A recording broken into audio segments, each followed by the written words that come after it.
Okay, it's time to do chapter 36. Elihu also proceeded and said, "Suffer me a little, and I will show thee that I have yet to speak on God's behalf. I will fetch my knowledge from afar, and will ascribe righteousness to my Maker.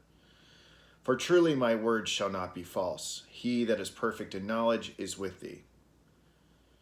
Behold, God is mighty, and despiseth not any. He is mighty in strength and wisdom. He preserveth not the life of the wicked, but giveth right to the poor.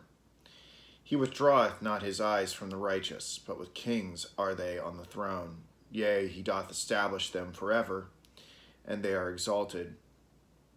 And if they be bound in fetters, and be holden in cords of affliction, then he showeth them their work, and their transgressions that they have exceeded.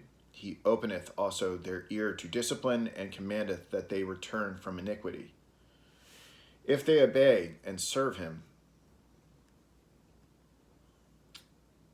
they shall spend their days in prosperity, and their years in pleasures. But if they obey not, they shall perish by the sword, and they shall die without knowledge. But the hypocrites in heart heap up wrath. They cry not when he bindeth them. They die in youth, and their life is among the unclean. He delivereth the poor in his affliction, and openeth their ears in oppression." So far, I think everything's been very straightforward. We're going to get into a little bit more analysis here from verse 16 to the end. 16. Even so would he have removed thee out of the strait into a broad place, where there is no straightness, and that which should be set on thy table should be full of fatness. I kind of understand what's going on here. It's not how we talk today. Roughly translate, I think Elihu is saying Job has not been delivered because he has been too bold and not submissive. Verse 17. But thou hast fulfilled the judgment of the wicked. Judgment and justice take hold on thee. Because there is wrath, beware lest he take thee away with his stroke, then a great ransom cannot deliver thee. Will he esteem thy riches? No, not gold, nor all the forces of strength. Desire not the night when people are cut off in their place. So Job, we've seen throughout our study that Job is occasionally longed for the grave and death, and like this would be some sort of deliverance from his affliction. And Elihu admonishes him here, and in the next verse, "Take heed, regard not iniquity, for this hast thou chosen rather than affliction." And I think what he's trying to say, Elihu, to Job, is that longing for death is like a is like a type of sin, when there could be other things he could be doing, which we'll see. Moreover, celebrating what God has given to him, even in his affliction. Verse 22, "Behold, God exalteth by his power. Who teacheth like him? Who hath enjoined him his way? Or who can say, Thou hast wrought iniquity? Remember that thou magnify his work which men behold." All right, so verse 23, I quoted at length the pulpit commentary here. I think it's a good one. "While God is thus the universal and all-perfect teacher, there are some who would fain instruct him, dictate the course which he ought to pursue, improve and amend his universe.